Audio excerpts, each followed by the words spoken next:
Halo, selamat sore semuanya. Iya, sore-sore harus semangat. Ayo, lihat kiri kanan, kasih senyum dulu. Lihat kiri kanan. Mungkin ada yang bilang, lu lagi gitu kan.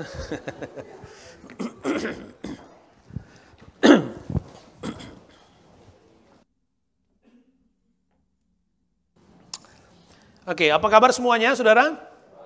Baik, luar biasa dalam Tuhan ya. Puji Tuhan. Saudara masih segar di dalam pikiran kita tema pelayanan gereja kita di tahun 2024. Apa saudara? The joy of the Lord is our strength and our stronghold. Ayo sekali lagi semua. 1, 2, 3. The joy of the Lord is our strength and our stronghold. Sekali lagi. 1, 2, 3. The joy of the Lord. Ya, kita harus terus menghidupkan joy itu dalam hidup kita. Penting sebagai orang percaya untuk kita sepakat di tahun 2024 untuk mau tetap bersukacita. Dan kesukacitaan itu bukan sekedar produce dari suasana hati kita, tapi kesukacitaan yang dari Tuhan. Itu ya, kesukacitaan yang dari Tuhan itu menjadi kekuatan dan perlindungan kita. Nah, saya berdoa, saya berharap biar semangat ini terus hidup ya selama tahun 2024, saudara. Tentu selama perjalanan iman kita, tapi tahun 2024 harus memberi warna yang kuat dalam sukacita iman kita. Puji Tuhan. Hari ini saya coba mengambil topik tanah yang baik. Minggu lalu kita bicara tentang wilderness ya, kita bicara tentang padang gurun. Tapi hari ini kita bicara tanah yang baik. Puji Tuhan. Haleluya. Tanah yang baik ada subtitle di situ, kamilah tanah liat dan engkaulah yang membentuk kami. Ya, saya sengaja taruh bagian itu supaya saudara nggak pikir ini di gereja kita ngomongin pertanian. Ya, mari kita buka Alkitab kita di dalam Injil Matius pasal yang ke-13 ayat yang ke-8. Injil Matius pasal yang ke-13 ayat yang ke-8. Firman Allah berkata buat kita semua, dan sebagian jatuh di tanah yang baik, lalu berbuah. Ada yang 100 kali lipat, ada yang 60 kali lipat, ada yang 30 kali lipat. Alkitab jelas mencatat, jatuh di tanah yang baik. Di tanah yang baik, benih itu berbuah. Dan berbuahnya bukan kita biasa 2 kali lipat, itu udah seneng banget kan. 100 kali lipat, 60 kali lipat, 30 kali lipat. Ini bukan tentang banyak ya, tapi tentang bagaimana Allah memposisikan kita pada ruang tanggung jawab kita masing-masing berdasarkan kapasitas kita. Tuhan yang mengatur.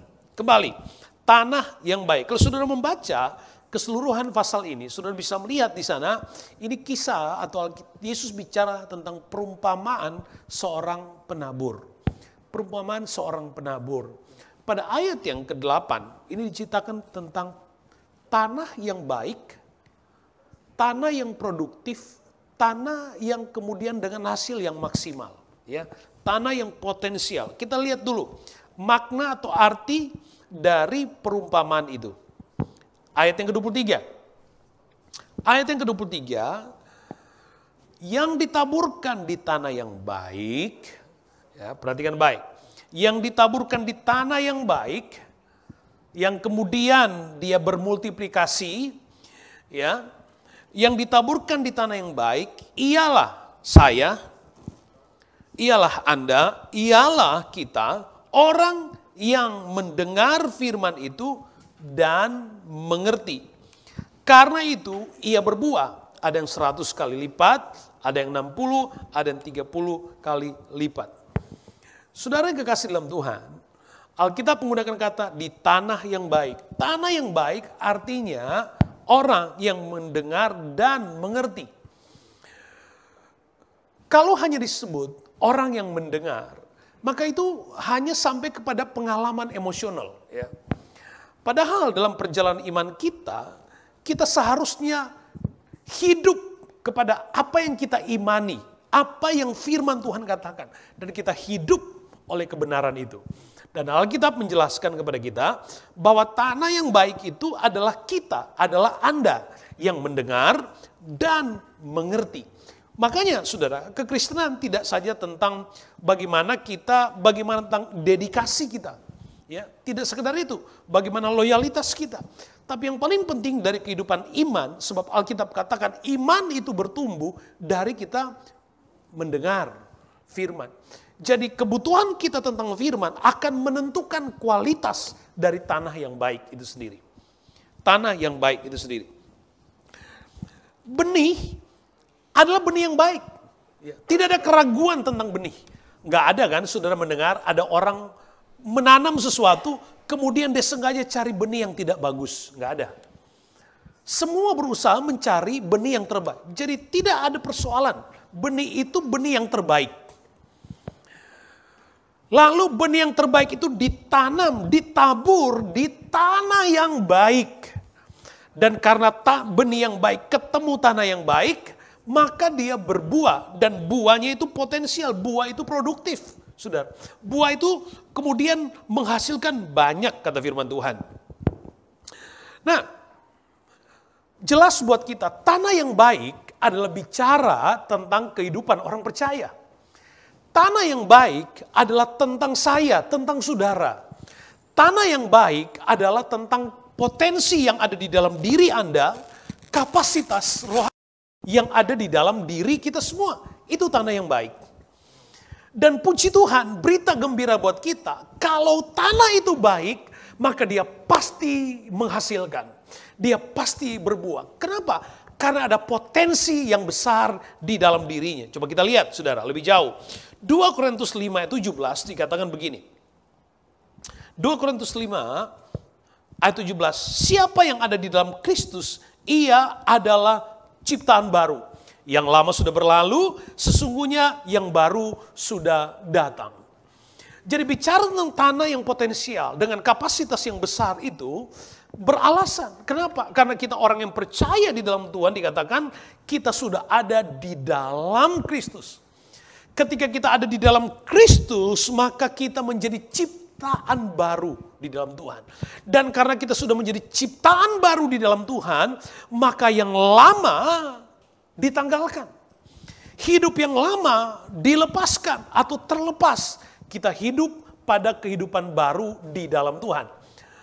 Nah, penting buat Anda dan saya, buat kita orang percaya, untuk sadar sesadar-sadarnya bahwa saya ini ciptaan baru.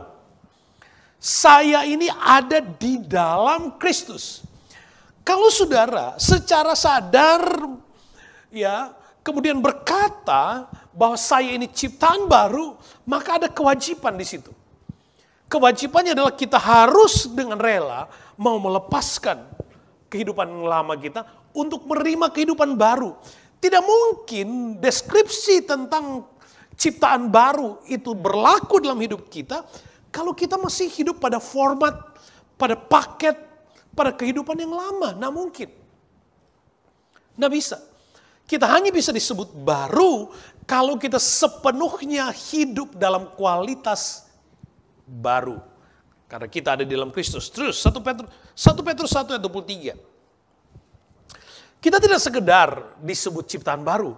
Tapi dikatakan karena kamu telah dilahirkan. Kamu telah dilahirkan.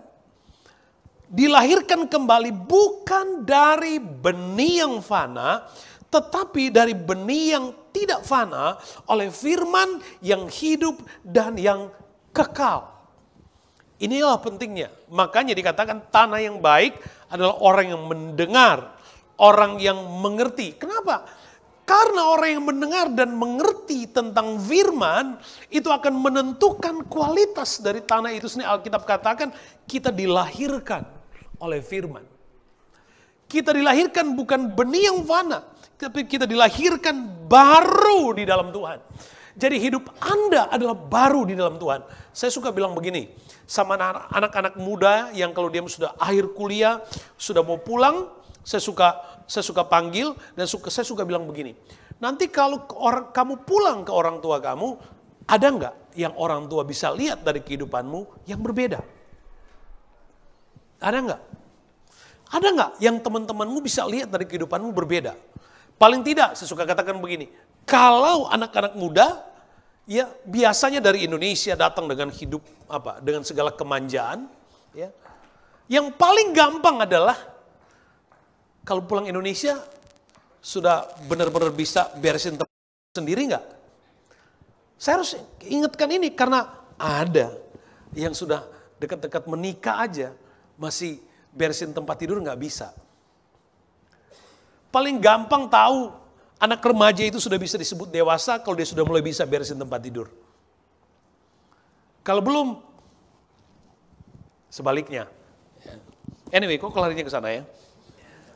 Oke, ada yang berubah. Kenapa? Karena ciptaan baru, ada sesuatu yang baru. Dan kebaruan kita di dalam Tuhan dikerjakan oleh firman. Makanya kita tidak sekedar mendengar yang menyentuh emosi kita, tapi kita harus mengerti. Kita harus mengerti.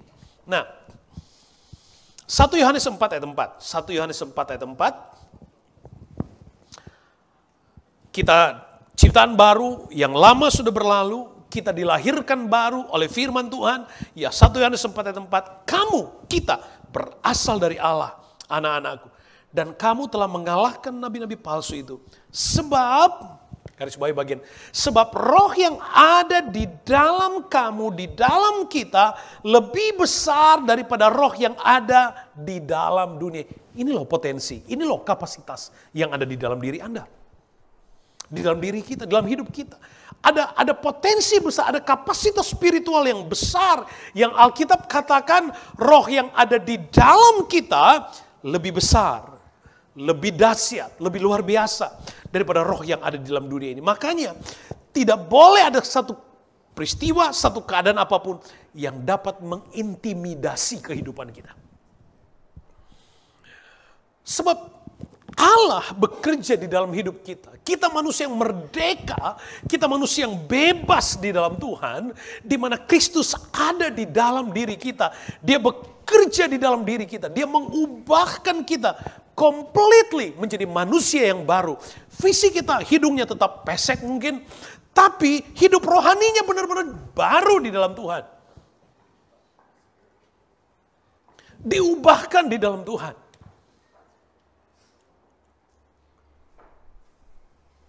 Inilah yang kemudian dimaksudkan oleh Alkitab yang jatuh di tanah yang baik. Benih itu baik, benih itu baik. Tapi tanah itu akan menentukan apakah benih itu tumbuh, benih itu produktif atau tidak pada akhirnya. Tanahnya itu penting. Nah, di dalam 2 Timotius 3:17 dikatakan, dengan demikian tiap-tiap manusia kepunyaan Allah. Ini saya suka nih. Tiap manusia kepunyaan Allah. Tiap orang yang sudah lahir baru, setiap orang yang diciptakan baru di dalam Tuhan, Alkitab katakan diperlengkapi untuk setiap perbuatan baik. Jadi ada kemampuan yang Tuhan beri dalam diri kita. Ada manifestasi dari kuasa Roh Kudus yang ada di dalam diri kita. Sehingga Alkitab katakan itulah yang memperlengkapi kita untuk kita dapat berbuat baik. Saudara, untuk berbuat baik, untuk hidup dalam kebenaran, memang penuh dengan saya tidak mau katakan pencobaan, bukan. Tapi hidup ini selalu di-challenge. Ada situasi yang selalu menantang kita. Ya. Tapi saya mau katakan begini. Kalau karena pilihan dan keputusan iman, kita harus melakukan sesuatu yang benar, lakukan itu. Lalu kemudian ada konsekuensinya, maka Allah bertanggung jawab. Kalau kemudian kita membuat keputusan iman untuk melakukan sesuatu yang benar karena pilihan iman kita, lakukan itu. Dan karena pilihan itu kemudian ada konsekuensinya, maka Allah bertanggung jawab. Itulah yang saya sebut tadi, di dalam Tuhan kita hidup sebagai manusia yang merdeka. Kenapa? Karena di dalam diri kita ada pribadi Allah sendiri. Kita diciptakan oleh Tuhan Kita diciptakan oleh Tuhan berbeda dengan ciptaan yang lain. Ada gambar diri Allah yang dilekatkan di dalam diri kita. Coba kita lihat itu. Kejadian pasal 2 ayat 7 berkata begini. Ketika itulah Tuhan Allah membentuk manusia itu dari debu tanah dan menghembuskan nafas hidup ke dalam hidungnya. Demikianlah manusia itu menjadi makhluk yang hidup. Demikianlah manusia itu menjadi makhluk yang hidup. Allah membentuk kita manusia dari tanah. Lalu Allah memberi kehidupan. Maka kita hidup. Makanya jangan pernah terima kalau dikatakan kita adalah sepupu dengan kera. Ya, masa ganteng-ganteng begini, cantik-cantik kayak Anda kemudian disebut keturunan kera? Kan gak mungkin. Kita memiliki DNA sorga. Allah memberikan kita kehidupan. Kita diciptakan, Alkitab katakan Allah bentuk dari tanah dan dia beri kehidupan. Dia beri kehidupan. Puji Tuhan banget kita tidak dibuat dari diamond atau dari gold. Karena kalau kita dibuat dari gold, sombongnya minta ampun. Udah dari tanah aja sombong. Ya. Kejadian jelas mencatat. Di dalam Yesaya pasal yang ke-64, Yesaya 64 ayat 8 katakan begini, sekarang ya Tuhan, Engkaulah Bapa kami, kamilah tanah liat, dan Engkaulah yang membentuk kami. Dan kami sekalian adalah buatan tangan-Mu. Saudara harus berani membiasakan untuk mengatakan itu kepada diri kita sendiri. Aku ini ciptaan Tuhan. Aku ini tanah liat, Tuhan yang membentuk. Harus berani mengatakan itu. Ya. Kami sekalian adalah buatan tangan Tuhan. Kalau kita ini buatan tangan Tuhan, enak saudara. Kalau kita sadar sesadar-sadarnya bahwa hidup ini adalah buatan Tuhan, tangan Tuhan. Kita produk dari imajinasi, dari kuasa, dari hati, dari pikiran, dari suasana sorga. Enak hidup ini. Kita hanya bisa berjalan dengan Tuhan. Dia yang membentuk kita. Waktu Tuhan mendesain, Tuhan tahu persis apa yang akan kita hadapi nanti. Dia tahu persis, dia bahkan bisa merasakan apa yang kita rasakan. Karena dia yang buat. Dia tahu batas dan kapasitas mana menciptakan kita. Sehingga Alkitab katakan dia tahu persis waktu kita menghadapi satu tantangan. Itu tidak akan pernah melampaui kapasitas kita. Karena dia yang bentuk. Dia yang jadikan.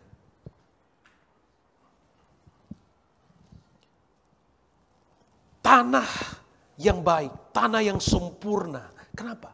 Karena kita dibentuk ada gambar diri Allah di dalam hidup kita.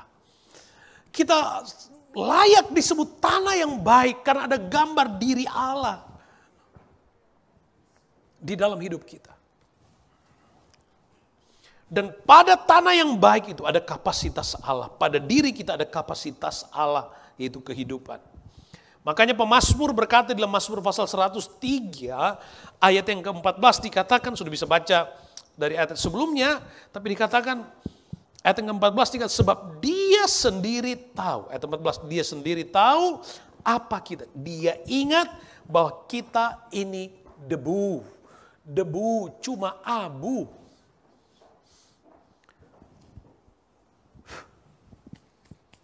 Gak ada artinya. Udah puji Tuhan. Dengan pencapaian kita di titik ini, puji Tuhan. Ada sekian ribu orang Indonesia pingin banget datang ke Australia. Gak bisa. Anda bisa ada di sini, kita bisa sekolah di sini. Bisa makan burger, bisa makan steak, fish and chip, apa lagi? Puji Tuhan. Bisa ngomong bahasa Inggris. Puji Tuhan. Kita Kita dibentuk oleh Tuhan, tapi dia ingat kita ini debu. Kita ini debu gitu. Kita hanya berarti waktu kita sadar hidup ini dari Tuhan. Ini alasan kebenaran untuk kita tidak boleh memegahkan diri. Makanya kalau sudah perhatikan, kalau dalam ibadah funeral selalu kan disebut ada pembacaan di dalam kitab Pengkhotbah dari manusia yang diciptakan dari debu kembali kepada debu. Iya, mau kemana? Ya. Yang hidup adalah kehidupan yang diberikan oleh Tuhan. Tanah yang dibentuk oleh Tuhan itu akan menjadi debu pada akhirnya. Tapi kehidupan yang dari Tuhan itu yang akan selamanya di dalam sorga. Itu manusia yang sebenarnya. Itu tanah yang baik tadi. Makanya saudara, dalam Yeremia pasal 18 kita tahu ayat ini karena kita suka nyanyi. Yeremia pasal 18 ayat 6. Masakan aku tidak dapat bertindak kepada kamu seperti tukang periuk ini, hai kaum Israel? Demikian firman Tuhan, sungguh seperti tanah liat di tangan tukang periuk, demikianlah kamu di tanganku, hai kaum Israel. Sebelumnya, Yeremia dibawa Tuhan kepada tukang periuk. Dan apa yang Tuhan tunjukkan kepada Yeremia? Tukang periuk yang sedang membuat bejana. Dan dikatakan begini, ketika bejana yang ada di tangannya itu rusak, tukang periuk ini hebat, sudah hebat. Tapi ketika bejana yang dibuat itu tiba-tiba rusak, apa yang dia buat? Dia akan membuat kembali menjadi bejana yang baru. Menjadi bejana yang baru. Lalu Tuhan katakan kepada Yeremia, sama seperti tukang periuk tadi, sama seperti tanah liat di tangan tukang periuk tadi, demikianlah hidupmu di tanganku. Kita suka mendengar orang berkata, aduh hidupku udah hancur deh. Hidupku gak ada harapan lagi. Keluargaku udah hancur, hidupku gak ada harapan lagi. Pokoknya gak ada yang bisa dibanggakan di dalam hidup saya, keluarga saya. Dengar baik. Ketika kita ada di dalam Tuhan, kita menjadi ciptaan baru. Apapun pengalaman masa lalu kita, sama seperti periuk yang hancur sekalipun. Tetapi tukang periuk sanggup membuat bejana yang baru. Sanggup menjadi periuk yang baru, menjadi wadah yang baru. Demikianlah hidup kita di dalam Tuhan. Kita boleh punya cerita di babak awal hidup ini yang keras, yang gak bagus, gak enak, gak layak dikenang mungkin. Tetapi ketika kita menjadi ciptaan baru di dalam Tuhan, Allah sanggup menjadikan kita baru kembali sebagai ciptaan baru. Kata Tuhan, seperti tanah liat di tangan tukang periuk. Saya selalu berulang-ulang mengatakan bahwa tidak ada orang atau tidak ada satu keadaan yang dapat melepaskan kita dari tangan Tuhan. Enggak ada yang dapat melepaskan kita dari tangan Tuhan. Kecuali satu. Kita mau sendiri keluar dari tangan Tuhan. Tapi selama kita ada di tangan Tuhan. Aku ini tanah liat Tuhan. Buatan tanganmu. Jadilah oleh kehendak Tuhan. Enak. Karena seperti tukang periuk yang membuat bejana yang baru. Dia tahu persis bejana A harus dibentuk seperti apa dengan warna seperti apa. Bejana B harus dibentuk seperti apa dengan warna yang berbeda. Semua dibentuk dengan tujuan mulia. Dibuat dengan tujuan mulia. Karena kita ini tanah liat. Dan tanah liat, tanah yang baik, potensi menjadi bejana yang baru. Dengan kapasitas yang produktif tadi, kita miliki di tanah yang baik. 2 Korintus 4 ayat 7. Tetapi harta ini kami punya dalam bejana tanah liat. Supaya nyata bahwa kekuatan yang melimpah-limpah itu berasal dari Allah dan bukan dari diri kami. Rasul Paulus ingatkan kepada orang Korintus. hidup ini adalah bejana. Hidup ini adalah seperti periuk, bejana. Dan Paulus katakan bahwa harta rohani yang kami punya ada di dalam bejana. Hidup kita ini menjadi bejana tanah liat. Diisi dengan potensi rohani, dengan kapasitas rohani, dengan harta rohani. Makanya kita menjadi manusia yang berarti. Dan dikatakan supaya apa? Supaya kita sadar, supaya nyata bahwa kekuatan yang menjadikan bejana itu bagus, bejana itu indah, yang menjadikan kita dalam kapasitas profesi setinggi, seluas, sebesar apapun. Bukan karena kita hebat, bukan, sama sekali bukan. Tapi Alkitab katakan, supaya kita sadar bahwa kekuatan yang berlimpah-limpah yang menjadikan kita dalam kapasitas kita hari ini bukan dari diri kita, tapi dari Tuhan. Amin. Dari Tuhan, Tuhan yang buat, Tuhan yang jadikan, Tuhan yang ciptakan. Kembali kepada tanah yang baik tadi. Tanah yang baik dia potensial, tanah yang baik potensial. Kenapa? Potensial kenapa? Karena dia ciptaan baru. Dia dilahirkan baru. Diperlengkapi dengan perbuatan baik. Dan roh yang ada di dalam itu berbeda.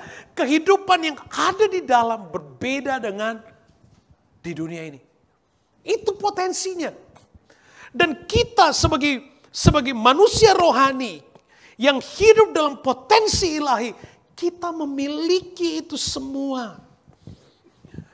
Dan dengan kesadaran bahwa hidup ini milik Tuhan, kita dibentuk, dijadikan oleh Tuhan, supaya kita terus sadar bahwa kekuatan yang berlimpah-limpah yang bekerja di dalam diri ini, yang menjadikan 100 kali ganda, 60 kali ganda, 30 kali, bukan karena kita, tapi karena Dia. Dia pencipta, Dia yang membuat bejana hidup ini. Kita kembali pada pembacaan awal kita, Anda bisa baca mulai dari ayat yang ke-18 di Matius 13 dalam pembacaan kita tadi. Anda bisa baca sendiri. Yesus memberikan perumpamaan dengan 3 kualitas tanah. Yesus mengelompokkan 3 jenis tanah. Dan yang pertama dikatakan ada tanah di pinggir jalan. Tanah di pinggir jalan, di mana banyak yang lalu lalang di situ.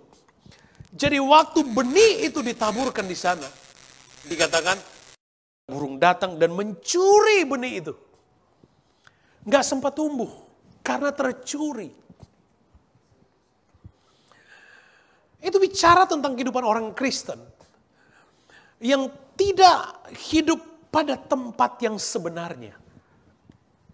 Sehingga dia tidak pernah mengalami arti buah rohani yang sebenarnya. Kelompok yang kedua. Ada tanah yang berbatu. Tanah yang berbatu. Tanah yang berbatu pada waktu ditaburi dengan benih. Dia nggak bisa tumbuh. Kenapa? Atau cuma tumbuh sebentar mati. Kenapa? Karena dikatakan di tanah itu lebih banyak batunya. Ada batunya, ada yang keras yang menghalangi benih itu tumbuh hidup. Ada batunya, tanah yang berbatu. Itu bicara tentang hidup seseorang atau yang menamakan dirinya orang percaya. Tapi di dalam dirinya masih ada kekerasan. Ada kekerasan hatinya. Masih ada pikiran-pikiran dunia yang menjadi kebanggaan dirinya. Sehingga iman, firman tidak bisa bertumbuh. Nggak bisa.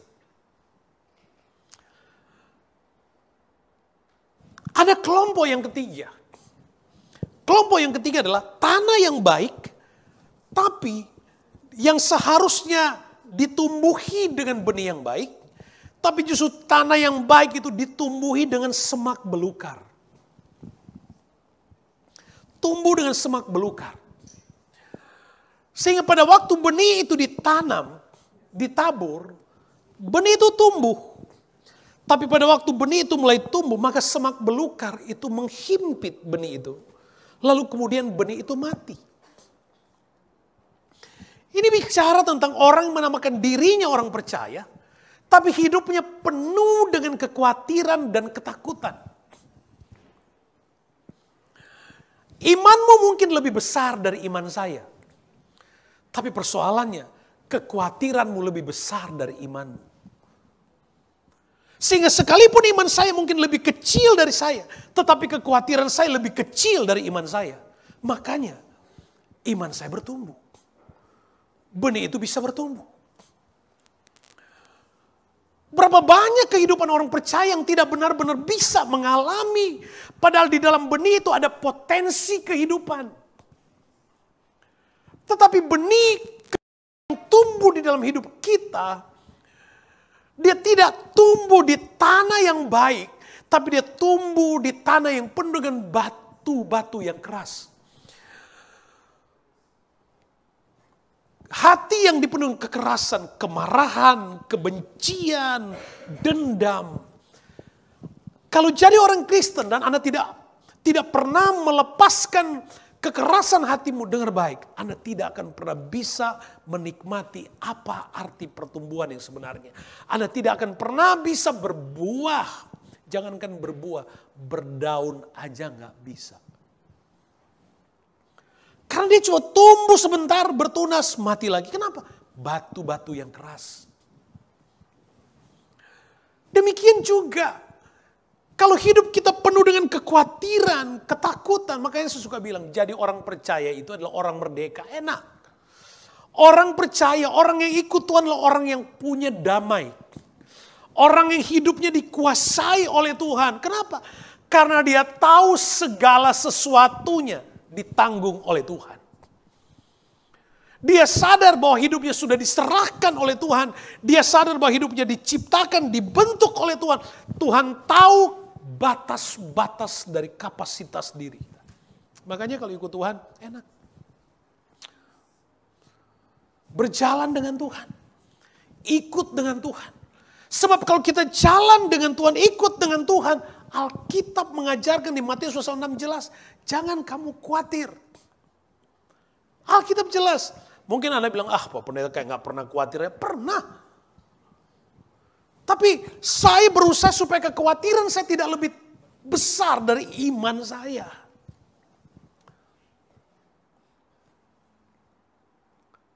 Hiduplah pada potensi ini. Lalu Alkitab kelompokkan yang keempat. Tanah yang baik. Tanah yang baik adalah orang yang tidak, saya takut Anda tersinggung, saya katakan orang yang terlalu sibuk. Sehingga dia mengabaikan hal-hal penting untuk kehidupan rohaninya. Orang yang hatinya tadi yang saya suka bilang, hatinya ini mau gimana mau bertumbuh kalau masih ada kekerasan. Gak pernah berdamai dengan orang lain. Gak mau berdamai dengan diri sendiri. Yang masih ada ketakutan, kekhawatiran yang menghimpit hidupnya.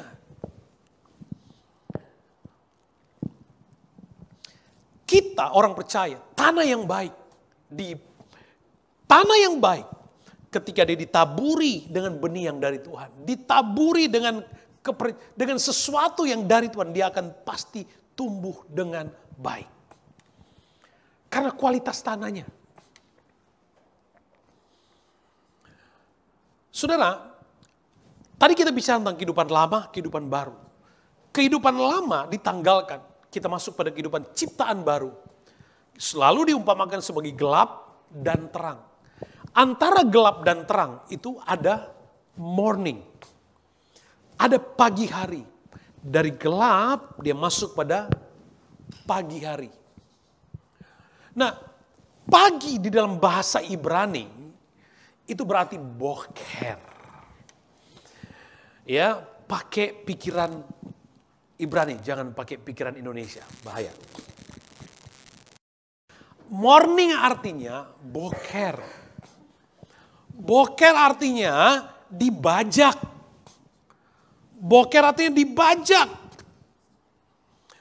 Ada kehidupan lama di dalam kegelapan yang dianggap biasa, tidak kelihatan karena gelap. Tapi pada waktu masuk pagi hari, ciptaan baru, maka hidupnya diproses. Karena diproses, dibajak, maka mulai kelihatan yang nggak penting. Karena dibajak. Tapi hanya itu syaratnya supaya dapat menjadi tanah yang baik. Hidup di dalam terang.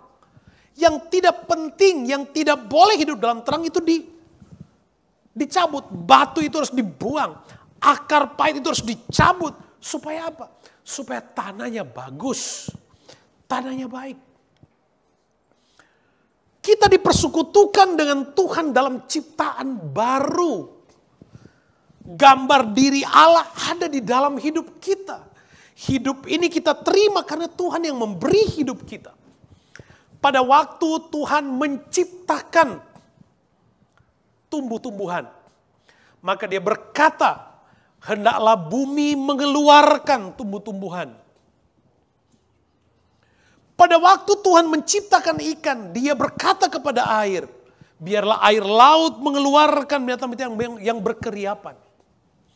Tapi pada waktu Dia menciptakan manusia, Dia berkata kepada dirinya sendiri, marilah kita menciptakan manusia menurut gambar dan rupa kita. Apa yang terjadi? Kalau tanaman itu dicabut dari tanah, apa yang terjadi? Mati. Apa yang terjadi kalau ikan di laut kita ambil, kita pisahkan dari air laut? Apa yang terjadi? Mati. Demikian juga kita manusia, apa yang terjadi kalau hidup ini dipisahkan dari Tuhan? Mati secara rohani.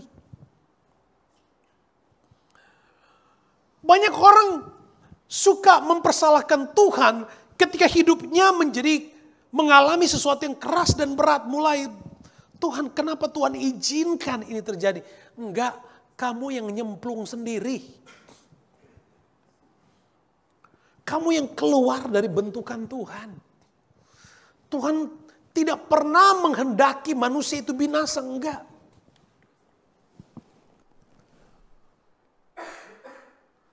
Tuhan mau supaya kita terus hidup di dalam kebenaran. Menikmati atau hidup dalam kualitas tanah yang baik. Ingat, tanah yang baik adalah Anda. Hidupmu adalah tanah yang baik. Hidupmu tanah yang baik. Dan ketika hidupmu ditaburi, maka potensi itu maksimal.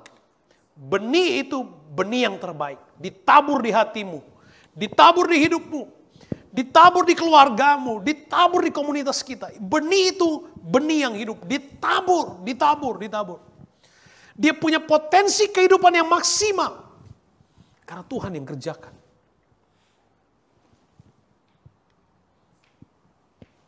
Yeremia pasal 4 ayat 3 katakan begini. Beginilah firman Tuhan kepada orang Yehuda dan kepada penduduk Yerusalem. Bukalah bagimu tanah baru.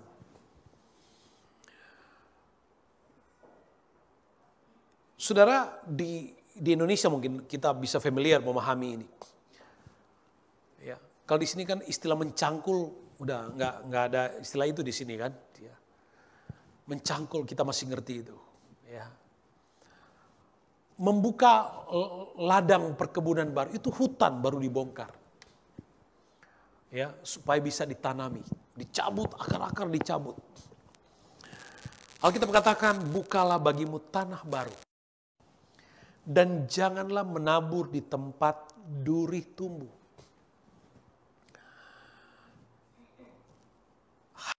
Atau tanah yang ditumbuhi dengan semak belukar.